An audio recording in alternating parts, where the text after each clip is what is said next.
سڵاتان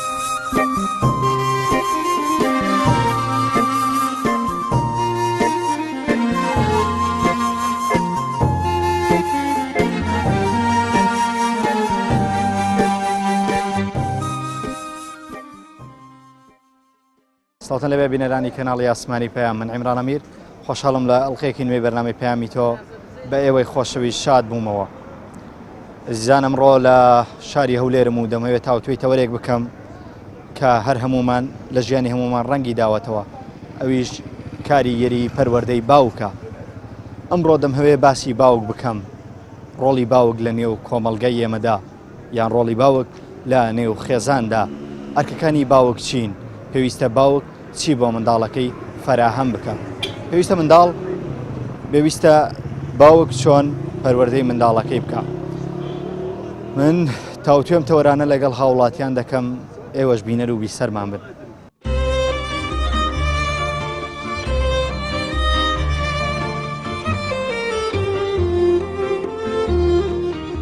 ئەرکی باوک لەو کاتێک کە مناڵەکەی لەدایک دەبێت ئەرکێکی پیرۆزی هەیە کە کەم جە لەدایک دێ مناڵەکەی بە جوانترین شێوە ناوێکی جوانی بۆ دابنێ. من هەموو باوکێک حەزی لێیە کوڕەکەی باشتر بێ لە خۆی، وەزیفەی باشتر بێ، ینی ژیان گوزرانی باشتر بێ لە خۆی. وەڵاهی ئەرکی باوک ئەرکی باوک ئەوەیە منداڵەکەی خۆی جوان پەروەردە بکە، ینی ئەو پێداویستانێکی دەوێت ڕۆژانە بە پێی پێویست دوی جێبەجێ بکە. لەوەتی بابم مردووە هیچ دڵم خۆش نییە.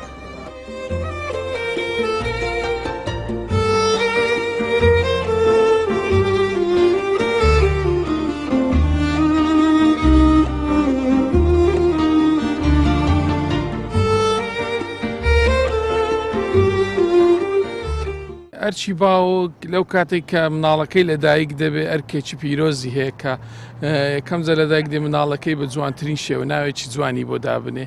ئەجلسە شێوازی ئیسلامیان لە کوردەواریە ناوێکی جوانی بۆ دابنێ، ئەو ئەرچێکی سەرەکیە. دوایە لەسەر ڕێچکە و بنەماکانی ئیسلام پەروەردەی بکە بە ڕێک و پێچی، چکەمە لە مجتەماعێکی ئیسلامی.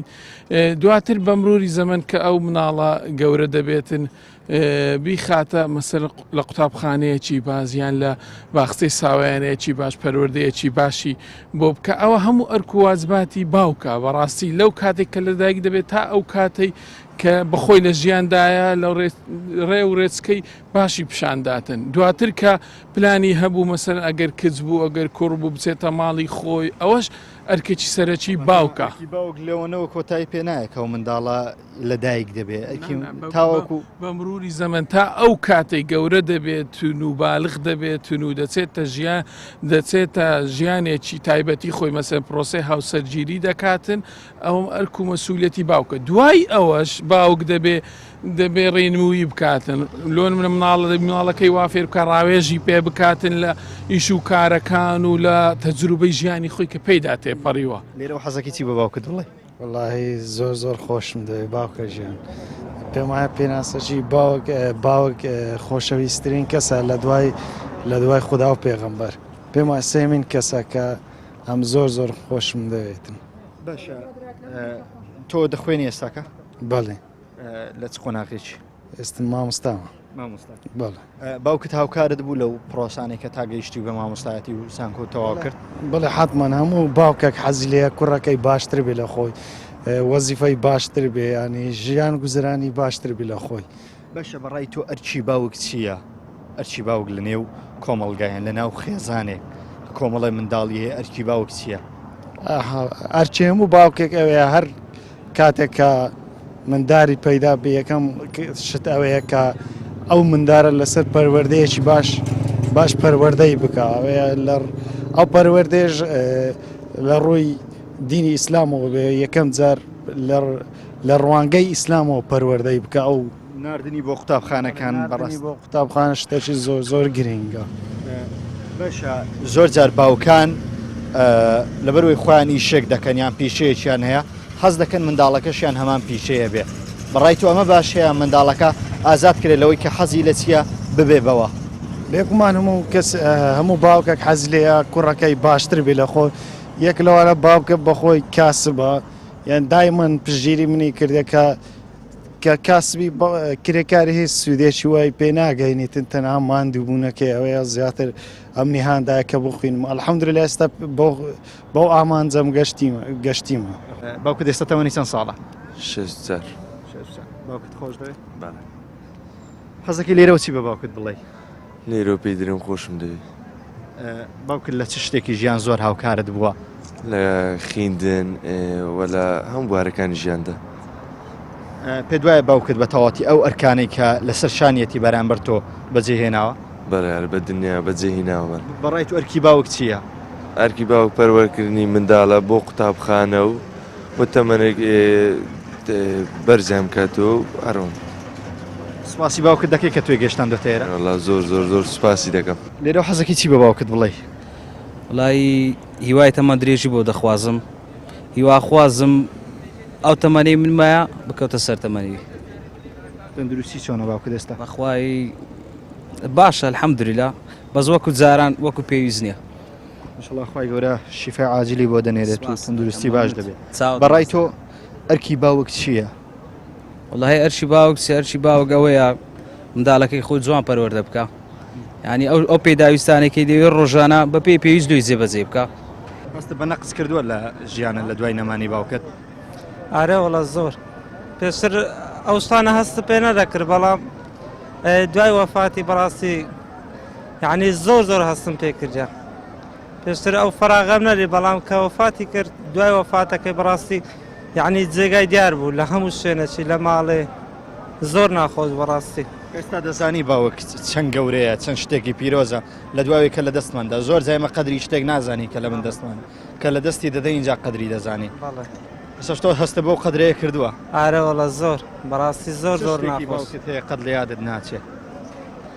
وەڵی سۆز و خۆشەویستی لە بۆ منداڵەکانی بەڵام با قەت یعنی سۆز و خۆشەویست خۆی ڕوبەڕوو دەرنابڕی لە بۆ منداڵەکانی یعنی زیاتر دەشارتەوە لە دڵی خۆی. بابیشم ئەو هاو بەڵام کەمر بە ڕەحمەت بیتن ئەو کاتێ هەستم پێ کرد کە ئەو ئێمە زۆر زۆر خۆشەویست بەڵام ئێمە هەستمان پێ نەدەکرد.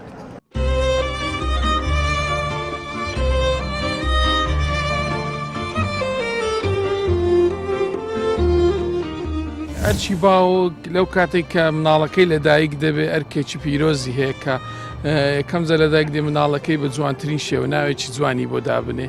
من هەموو باوکێک حەزی لەیە کوڕەکەی باشتر بێ لە خۆی وەزیفەی باشتر بێ ینی ژیان گوزرانی باشتر بێ لە خۆی. وڵی ئەرشی باوک ئەرشی باوک ئەوەیە منداڵەکەی خۆی جوان پەروەردە بکە.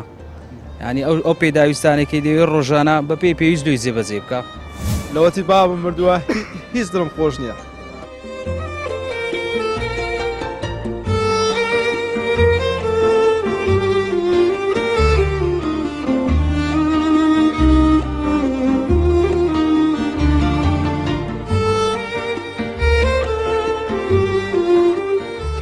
چۆنی؟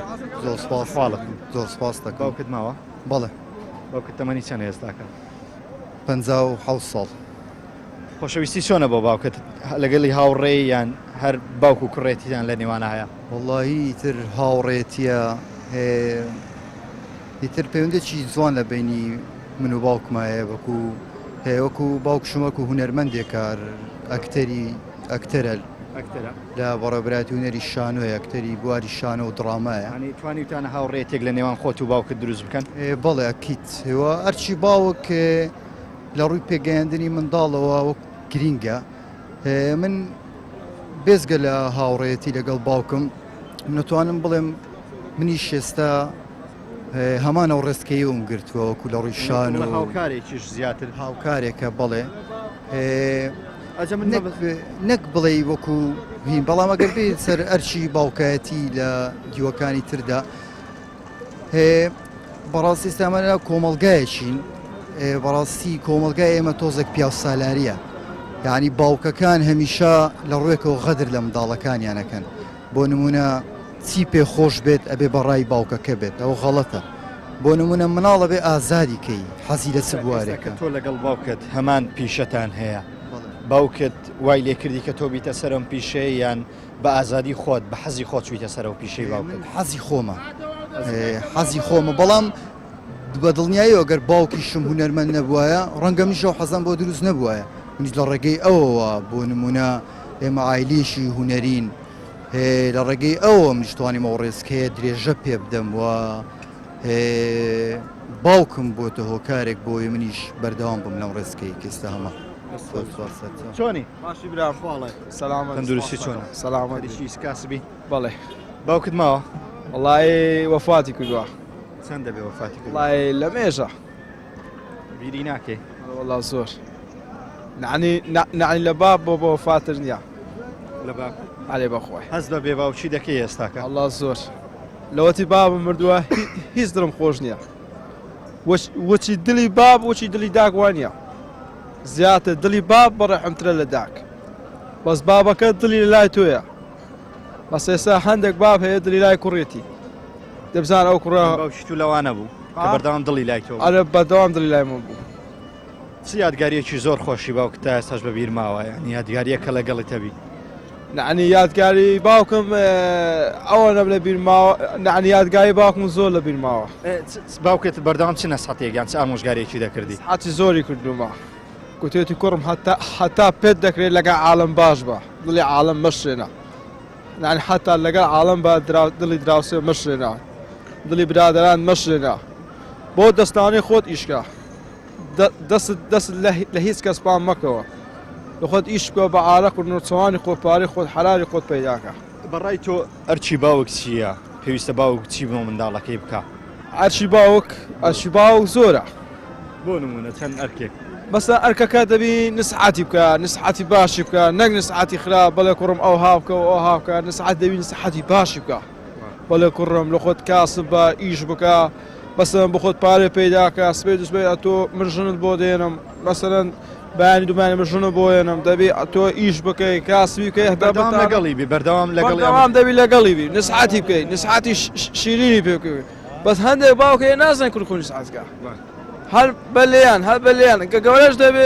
عاشای جەماعەتی بەجێر دەرەسێ ینی هەموو شت بەلێدان نییە بە شتێک بەلێدان نیە دەی بەخۆشی ئێستامەتە لەخوا بەزە خاوەنی دوو بابم دوو منداڵی بچوانم هەیە هەر بە نسحەت لەگەڵیان دەڕۆم دوو ساریشن پێشان دوو ساریشان سێ سار هەر بە نسحەت لەگەڵی دەڕۆم سەلامەی سپاس دەکەم چۆنی تۆ ئەحواڵە باشی باوکت ماوە بەڵێ بەس لە بنجێ کەتیا لە بنجێ نەخۆشە وەلە کەتێ جەتە لێداوە چەند دەبێت جەڵتەلیدا وەلە تقرێت دوو مانگ سێ مانگ دەبێت حەزت لێ چا بێتەوە ئینشەڵا چا دەبێت ئینشەڵا ئینشاءڵڵا چا دەبێتەوە باوکت خۆش دەوێت ئەرە وەلەس خۆشە ڕێتی تێ لەگەڵ باوکت بەڵێ خۆتە من درێژ بی ئینشاءڵڵا باوکە بە سەلامەتی دەگەڕێتەوە ناوتە بەڕای تۆ ئەرچی باوک چییە ئەرکەکانی باوک چیم پێویستە ئەنجامی بدا بۆ منداڵەکەی بەڵێ بەخۆی ئەرچی باوک لە قۆناغی منداڵی ئەوەیە کە منداڵەکەی بەخێوکە و پەروەردەی باشی بداتێ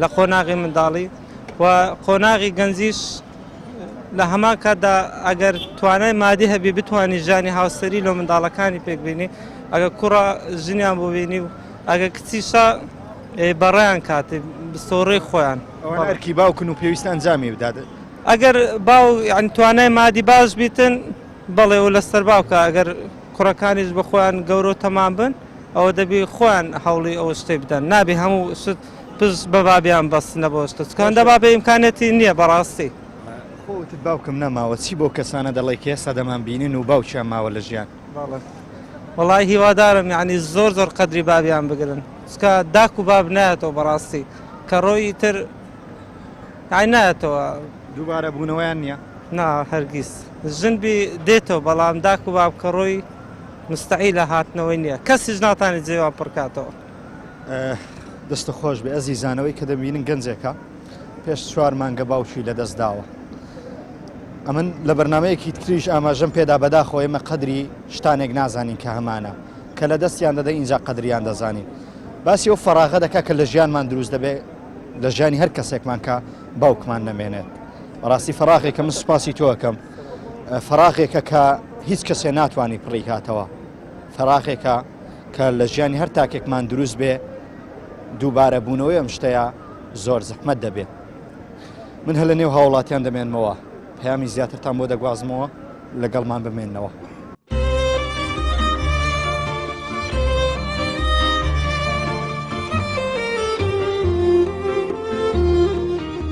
ئەرکی باوک لەو کاتێک کە مناڵەکەی لەدایک دەبێت ئەرکێکی پیرۆزی هەیە کە یەکەم جار لەدایک دێ مناڵەکەی بە جوانترین شێوە ناوێکی جوانی بۆ دابنێ. من هەموو باوکێک حەزی لێیە کوڕەکەی باشتر بێ لە خۆی، وەزیفەی باشتر بێ، ینی ژیان گوزرانی باشتر بێ لە خۆی. وڵای ئەرکی باوک ئەرکی باوک ئەوەیە منداڵەکەی خۆی جوان پەروەردە بکە، ینی ئەو پێداویستانێکی دەوێت ڕۆژانە بە پێی پێویست دوی جێبەجێ بکە. لەوەتی بابم مردووە هیچ دڵم خۆش نییە.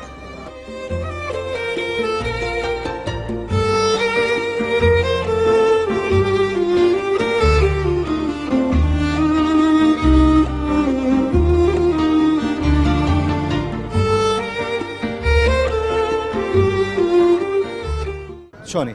بەڕێزی سپاس دەکەم. باوکت ماوە؟ بەڵێ الحەمدوللا. باوکت ئێستا تەمەنی چەندە؟ وەڵاهی لە دەوری 65 شتێکی وایە بزانم.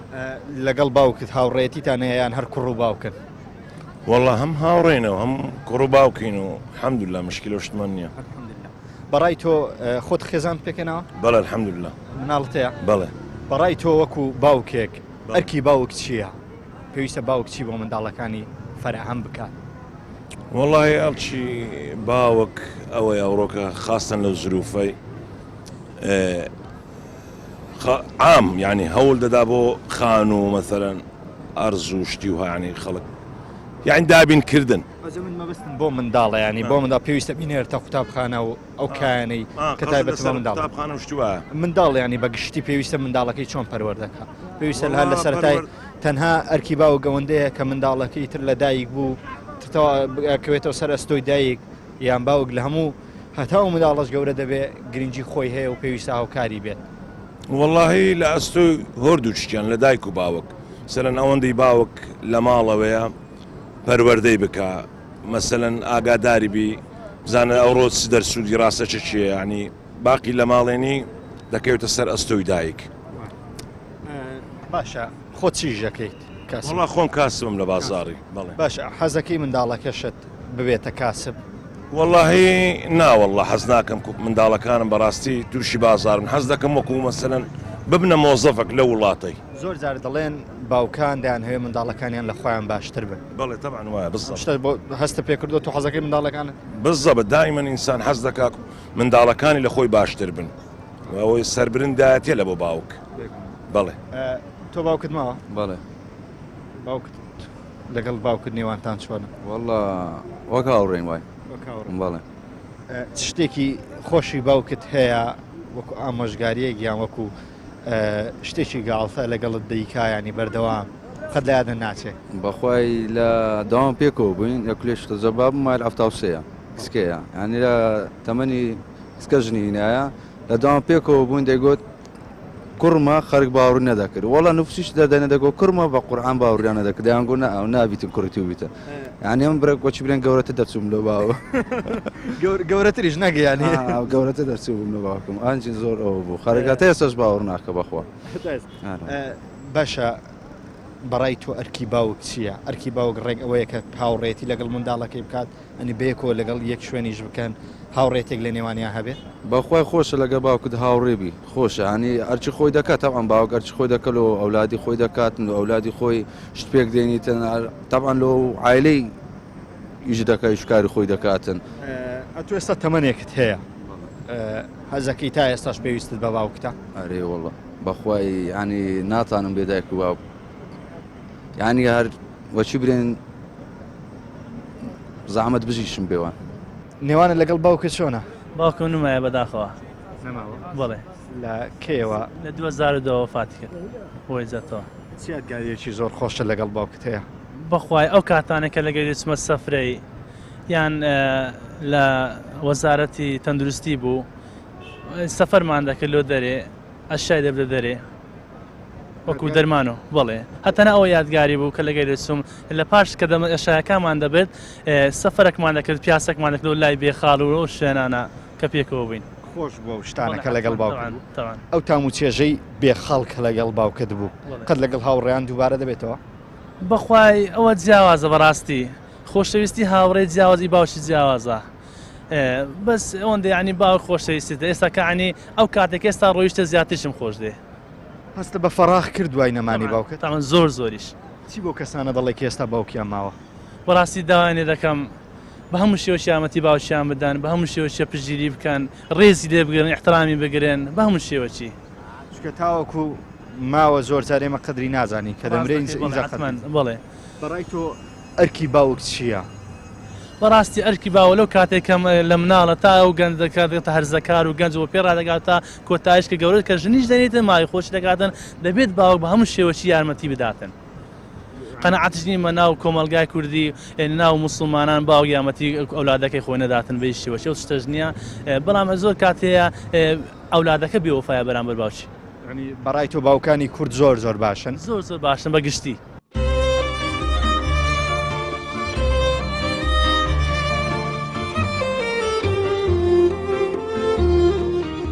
ئەرکی باوک لەو کاتێک کە مناڵەکەی لە دایک دەبێت ئەرکێکی پیرۆزی هەیە کە کەم زە لە دایک دێ مناڵەکەی بە جوانترین شێوە ناوێکی جوانی بۆ دابنێ. من هەموو باوکێک حەزی لەیە کوڕەکەی باشتر بێ لە خۆی، وەزیفەی باشتر بێ، ینی ژیان گوزرانی باشتر بێ لە خۆی. وڵای ئەرکی باوک ئەرکی باوک ئەوەیە منداڵەکەی خۆی جوان پەروەردە بکە، ینی ئەو پێداویستانێکی دەوێت ڕۆژانە بە پێی پێویست دوی جێبەجێ بکە. لەوەتی بابم مردووە هیچ دڵم خۆش نییە.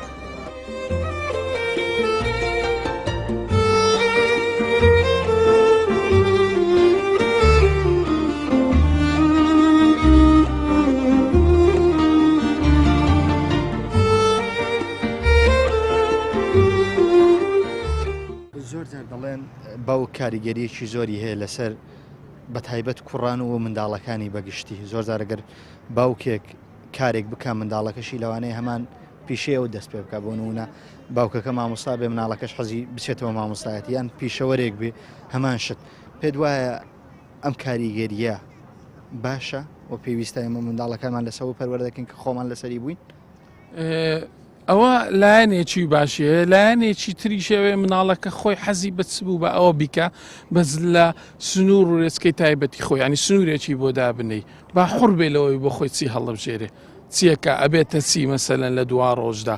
بەس ئەگەر ئەو ڕێچکەی تۆ بگرێ ئەوە باشتر بۆ تۆ، بەس با حوڕ بێ مەسەلەن لە بواری خوێندنە چ شتێک بۆ خۆی هەڵەبژێرێ. مناڵەکەمە ئازادکەین لەوەی کە لە داهاتوی هەوێ بچی نەگەوەی کە خۆمان مانەوە بیکەین بەچی. ڕێی منە بەڕای من ئازادێ حەزی لێ ببێتە چی بۆ خۆی هەڵەبژێرێتن و بەڕام ئێمە بۆی ڕۆم بکەینەوە ئەو شتە ئەو لایەنەی هەیە، ئەوە سلبیاتیتی، ئەوە ئیزابیاتیتی، ئەمە ئەوە ڕوونکردنەوەی بۆ دەین بەس حوڕ بێ بۆ خۆی بۆەوەی سەرکەوتوو بێ بتوانێت هەدەفەکانی خۆی بپێچێ، ئامانجی هەبێت. لە هەمووی گرنگترەوێ مناڵەکە ئامانجێکی هەبێتن کە گەیشتە تەمەنێک ئێمە بتوانین ئامانجی بدەن سیقەی بەخۆی بێ متمانەی بەخۆی بێ، ئەوە زۆر گرینگە بۆ منداڵ. بینەدان و بیسەرانی خۆشەویست ئەوەی گوێبستی بوون پەیامی ئەم جارەی هەوڵاتیانی شاری هەولێر بوو کە باسییان لە گرنگی باوک و ئەرکەکانی باوک دەکرد.